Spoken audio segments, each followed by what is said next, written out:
देहरादून को smart city बनाने की तर्ज पर अब दून पुलिस भी स्मार्ट हो गई है। अब यातायात उल्लंघन पर आपका चालान केवल जमीन से ही नहीं बल्कि आसमान से भी हवा के माध्यम से किया जा सकता है। जी हां, आपने सही सुना। जनपद देहरादून की यातायात व्यवस्था में सुधार हेतु एक नई पहल के तहत देहरादून के एसएसपी अजय सिंह द्वारा मुंबई की कंपनी आइडिया फोर्ज टेक्नोलॉजी के साथ अनुबंध के अंतर्गत दून पुलिस को ड्रोन दिए गए हैं। इसकी मदद से दून पुलिस द्वारा यातायात के नियमों का उल्लंघन करने वालों का चालान भी किया जाएगा। इसी कड़ी में एसएसपी देहरादून द्वारा ड्रोन का संचालन करके भी दिखाया गया। आइए आगे सुनते हैं इस पहल पर एसएसपी अजय सिंह ने क्या कहा। व्यवस्था और शहर में निकलने वाले जुलूस, धरने, प्रदर्शन, अस्थायी अतिक्रमण सबको एक टोटल रूप में व्यवस्थित कैसे किया जाए, कैसे उसकी ज़्यादा से ज़्यादा मॉनिटरिंग की जाए, इस पर लगातार ट्रैफिक पुलिस इस पर वर्क कर रही थी। और एक पायलट प्रोजेक्ट के रूप में इसमें पहले हमने ट्रायल के तौर पर जो ड्रोन के माध्यम से इसकी मॉनिटरिंग करने का सिस्टम सोचा गया था, जो मुख्यालय स्तर से भी निर्देश थे इसमें। और इसके बाद लगातार जब इन चीज़ों को ट्रायल किया गया और उसमें कुछ कमियाँ थी, उसको अपने पुलिस के हिसाब से हमने उसको R&D करा के उसको चेंजेस कराए। और आज का विधिवत जो है टाटा ये आइडिया फोर्ज कंपनी है, मुंबई की idea forge technology limited company है मुंबई की, इनके साथ आज विधिवत जो हमने कॉन्ट्रैक्ट साइन कर दिया है, जो अभी 6 महीने के लिए किया गया है। और जो परफॉर्मेंस लेवल रहेगा, जिस हिसाब से चीज़ें हमारे पास आएंगी, उसके डेटा के हिसाब से उसको आगे भी बढ़ाया जाएगा।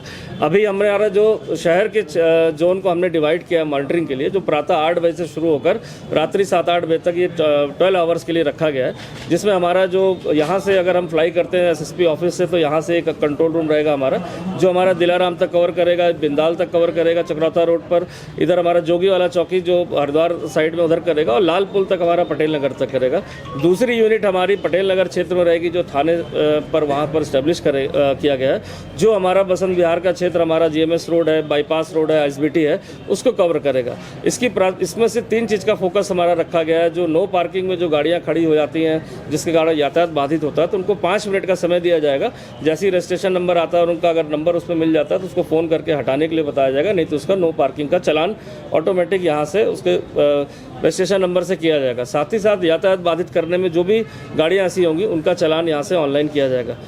थर्ड चीज़ जो हमारे पास है उसमें है कि जो जिस तरह से अस्थायी अतिक्रमण हो गया, जैसे भी आपने डेमो में भी देखा कि कोई ठेली खड़ी हो जाती है जिससे यातायात बाधित होता है, तत्काल जो भी उस जगह को स्पॉट करने के बाद जो हमारे चीता मोबाइल या हॉक मोबाइल या ट्रैफिक पुलिस या जो भी नियरेस्ट वहाँ पर होंगे, उनको वहाँ भेजकर उस चीज़ को व्यवस्थित कराया जाएगा।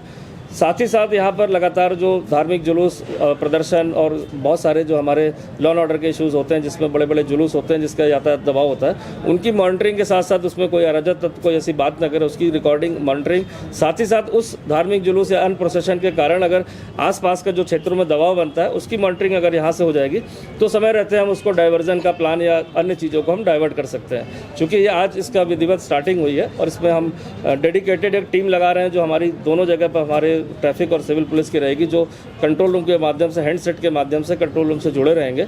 और उस हिसाब से जो इन्फोर्समेंट की कार्रवाई, अस्थायी अतिक्रमण हटाने की कार्रवाई जहाँ कहीं लग रहा हो, उसके बारे में सूचना देते रहेंगे, जिससे कि यहाँ से हम मॉनिटर कर पाएँ। तो सिस्टम अभी जो जिसको हमने नाम दिया है इसका फ्लाइंग हॉक करके, देखा जाए तो वो ट्रैफिक के इन्फोर्समेंट के लिए ज़्यादा इसका प्रयोग था। लेकिन फर्स्ट फेज़ में अभी सिटी एरिया को रखा गया है, सेकेंड फेज़ में इसको हम देहात के ऋषिकेश के एरिया में और विकास नगर और सेलाकुई एरिया में इसको प्रस्तावित है, जो मुझे लगता है कि इसके रिजल्ट्स आने के बाद इसको हम जल्दी से जल्दी कॉन्ट्रैक्ट करके इन 2 क्षेत्रों में भी शुरू करेंगे। रेट्स हैं जो नॉर्मल रेट हैं वही अप्लाई होंगे, चूंकि सिर्फ ये ऑनलाइन प्रक्रिया है। ऑनलाइन प्रक्रिया में उसके रजिस्ट्रेशन नंबर आने के बाद जो उसका उल्लंघन होगा, उसके पास फ़ोन और मैसेज भी चला जाएगा अगर उसका रजिस्टर्ड नंबर उस रजिस्ट्रेशन नंबर से होगा गाड़ी के, और उसको टाइम भी दिया जाएगा अगर वो पिक करता है। और उसके बाद नहीं तो इन्फोर्समेंट की कार्रवाई 5 मिनट बाद की जाएगी। ऐसी ही अहम खबरों से जुड़े रहने के लिए चैनल को लाइक और सब्सक्राइब करें। धन्यवाद।